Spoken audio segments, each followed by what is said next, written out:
अच्छा देखो यहाँ पे ये आज हम समर 21 पेपर 5 2 करें ना, पीरियड 5 2 है। उसका क्वेश्चन 2 है, बोले student is asked to determine that acid dissociation constant K a के होता है for weak acid for butanoic acid ना। अभी अगर ब्यूटानोइक एसिड तो ये इस तरीके से डिसोसिएट होगा और उसका के ए बन जाएगा। के उसी तरीके से बनता है जिस तरीके से हम के सी बनाते हैं ना, ठीक है। Now, when a student is told to measure the pH, the student is told to measure the pH of 8 buffer solution containing butanoic acid and the salt sodium butanoate यानी कि सोडियम ये butanoic acid का salt था। The salt provides butanoate ion as a base। सही है, और जो butanoate ions होंगे वो एज अ बेस की तरह रिएक्ट करेंगे। Each buffer solution containing different ratio of butanoic acid to butanoate ions ना। अभी उसने बोल दिया ना कि ये एज एसिड की तरह होगा, और ये क्योंकि नेगेटिव आयन आ रहा है तो ये एज ए बेस की तरह रिएक्ट करेगा ना। अगर इसके पास Na इसके साथ अटैच नहीं होगा तो ये एज ए ये बेस की तरह तो रिएक्ट करेगा, ठीक है। नेगेटिव आयन आ रहा है ना इसके ऊपर तो ये एज ए बेस की तरह रिएक्ट करेगा, सही।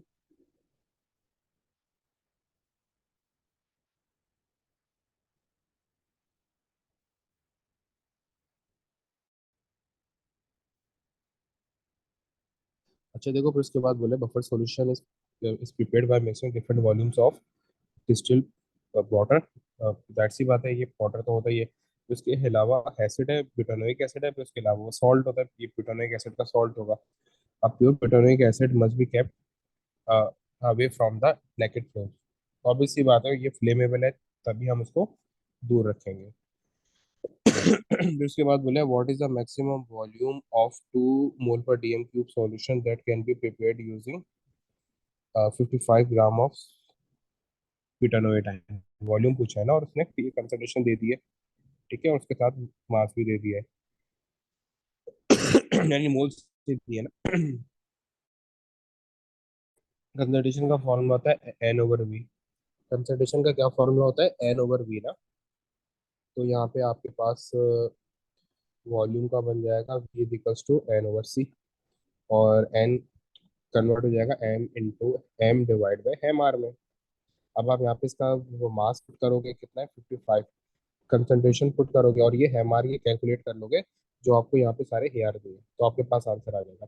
इसका आंसर आ रहा है 250 cm क्यूब। क्या आंसर आ रहा है इसका, 250 cm क्यूब यहाँ पे इसका आंसर आ रहा है, सही।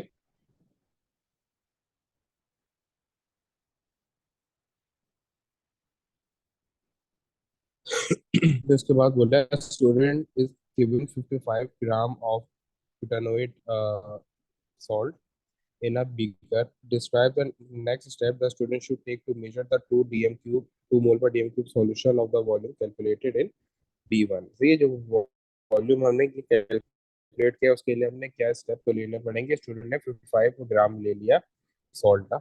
Give the name and the capacity of any key habit that should be used. Write your answer in as a series of number steps, यानी 1 2 3 करके you have to write it ना, ठीक है।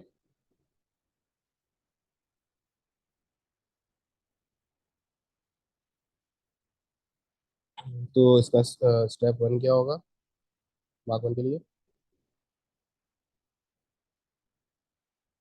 डिसॉल्व द सोडियम ब्यूटानोएट, यानी जो आपके पास solid है ना, सोडियम ब्यूटानोएट यानी जितना उसका मास है 55 gram, using in the beaker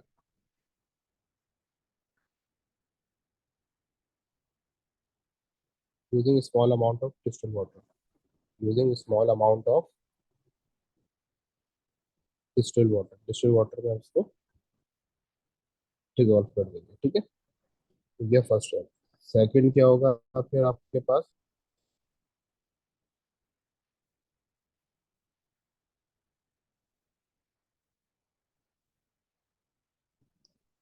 फिर आप इसको जो आपके पास है इसको ट्रांसफर कर दोगे किसमें, 250 cm क्यूब वॉल्यूमेट्रिक फ्लास्क में ट्रांसफर इट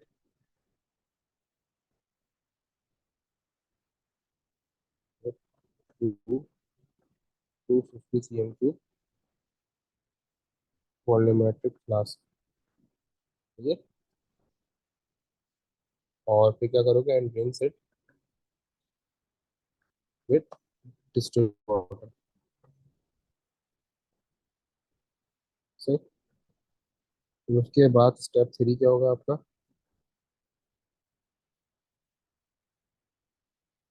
पूरा इसको टॉप द 250 cm³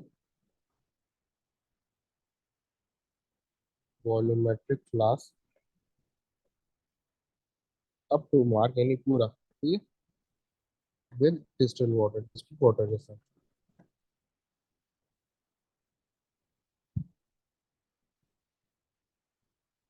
ओके।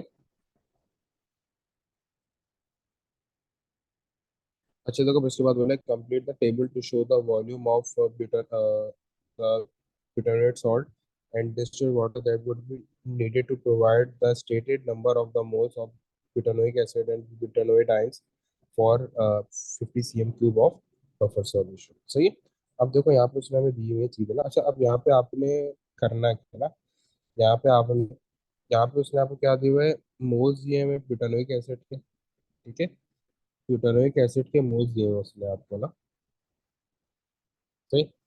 तो उसके वो बाद उसमें वॉल्यूम ऑफ 2 मोल पर DM³ of butanoic acid volume दिया है, फिर मोल्स दिए हुए ब्यूटानोइट आइंस के। फिर उसमें आपके पास जो वेकेंट स्पेस है वो छोड़ दिए किसके लिए, ये जो सॉल्ट है उसका वॉल्यूम को बताओ क्या है, ठीक है, जो सॉल्ट है उसका वॉल्यूम बताओ क्या है, फिर उसके बाद वॉल्यूम ऑफ डिस्टिल वाटर बताओ। सही।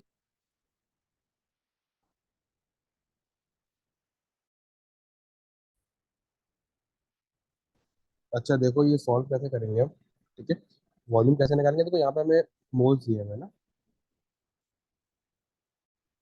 मोल्स दिए हुए हैं हमें यहाँ पे, और वॉल्यूम कंसंट्रेशन ये रही है ना, मोल्स दिए हुए हैं और कंसंट्रेशन ये रही है हमारे पास। सही है।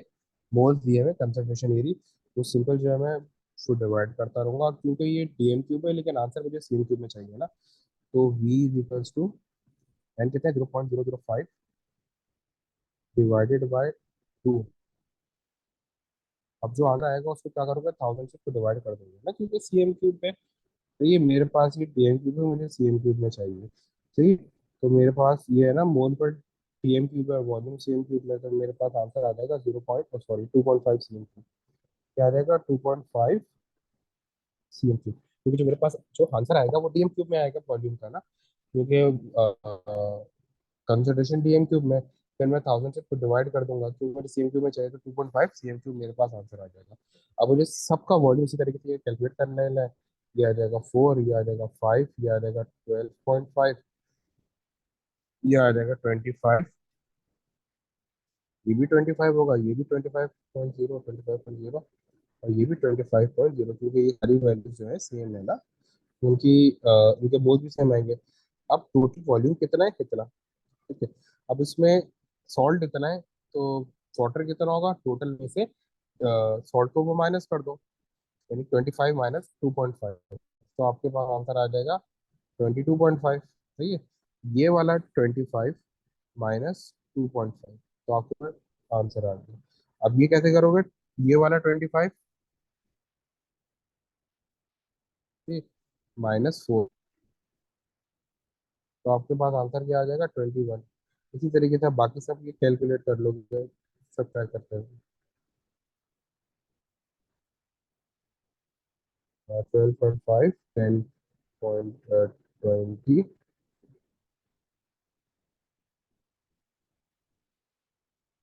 और 23, ये आपके पास पूरा आपका टेबल हो गया। सही।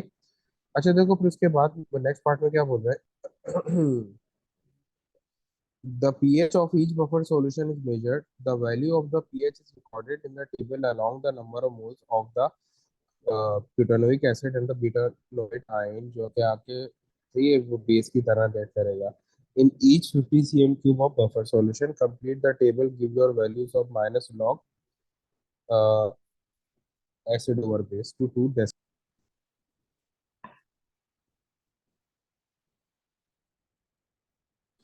अच्छा यहाँ पे देखो, ये काफी आसान है ना, जस्ट आपने क्या दिया है, उसने यहाँ पे रेशो ऑफ एसिड बेस आपको दिया हुआ है ना, उसने रेशियो ऑफ एसिड बेस आपको दिया हुआ है। आपने जस्ट क्या करना है, रेशियो ऑफ एसिड बेस दिया हुआ है, आपने बस इन सबका माइनस लॉग निकालना है। ठीक, यहाँ पर इसका माइनस लॉग निकाल लेना है यूं करके, माइनस लॉग 10, इसका माइनस लॉग 10 आ रहा है,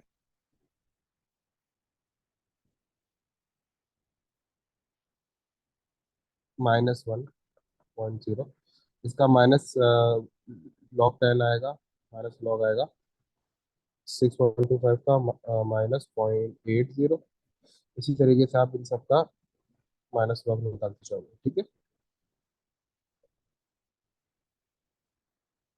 ये पॉजिटिव वैल्यू आ जाएगी 0.22, 0.70, 0.92 और 1.10। ठीक है, अब उसके बाद क्या बोल रहे हैं आपको अगले पार्ट में, plot the curve pH at y-axis against minus log x on the grid on the page 9. Use a cross to plot each data point and draw the line for a best rate। ठीक है, जो pH है यहाँ पे आपका, जो pH है वो y एक्सिस है, और जो minus log acid over base है वो x एक्सिस है। ठीक है, तो ये आपने यहाँ पे क्या करना है, ये प्लॉट करना है। ठीक है, यहाँ पे से,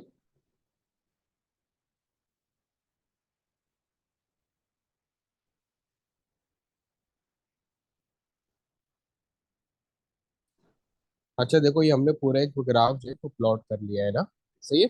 और उसके साथ में उसने कहा था कि हेनोमलस वो पॉइंट भी वो बता दो, वो भी हमने यहाँ पे बता दिया कि हमारा हेनोमलस पॉइंट ये रहा ना, जो बिल्कुल उसके आउट हो रहा है। ठीक है, अब वो हमसे क्या बोल रहा है, सजेस्ट द वन रीजन।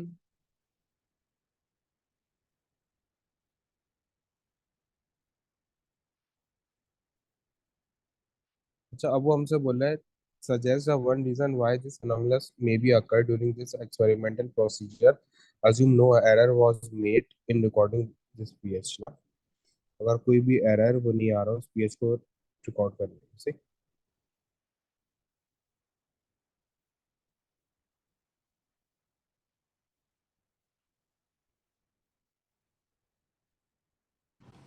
अच्छा देखो, सबसे पहले तो आप बता दोगे कहाँ पे आ रहा है, 0.13 एक्स एक्सिस पे, और 0.47 वाई पे आ रहा है ना।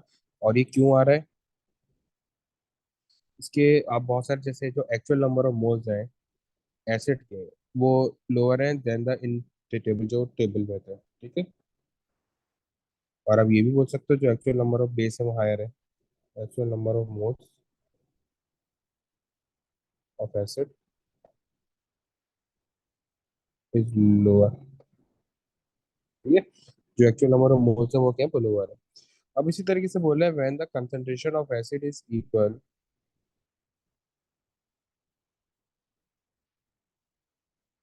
When the concentration of acid is equal to the concentration of base, उस वक्त पीएच जो है वो पीके के इक्वल हो जाता है। Use this information and your graph to find the value of pK. ठीक है, अब वो बोला है कि ये वो ग्राफ यूज करो पीके फाइंड आउट करने के लिए कि पीके की यहाँ पे वैल्यू वो क्या होगी। वो कब है, जब हमारा बेस जो है वो, जब हमारी बेस की वो कंसंट्रेशन जो है वो एसिड के बराबर आ जाए। अच्छा देखो, ये जो हमारा क्वेश्चन था ना कि एसिड बेस जो है वो कब जो है वो इक्वल होगा ना, तो जब उस वक्त जब एसिड बेस की कंसंट्रेशन ये इक्वल होगी तो पीएच पीके के तो बराबर हो जाएगा। तो आप यहाँ पे देखोगे जीरो पे जो मार्क है वो कर, वो देखोगे ना कहाँ पे आ रहा है, जीरो कहाँ आ रहा है, जीरो यहाँ पे आ रहा है। ठीक है, जीरो यहाँ पे आ रहा है आपके पास। अब आप जीरो को मीट कराओगे,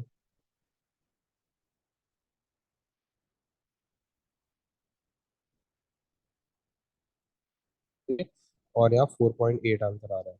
ठीक है, 4.8 पीएच आ रहा है। ठीक है, इसमें कहा ना कि जब आपका एसिड और बेस इक्वल होगा, यानी कि जब दोनों इक्वल, यानी कि जब आपका लॉग एसिड और बेस वो जीरो हो जाएगा, माइनस लॉग जब भी इक्वल होंगे तो ये -log 1 हो जाएगा, जो कि जीरो के इक्वल होता है। सही है, तो यहाँ पर आपके पास क्या हो जाएगा, 4.8 आ जाएगी वैल्यू। ठीक है, तो यहाँ पे आप इसकी ये वैल्यू लिख दोगे 4.8। सही है,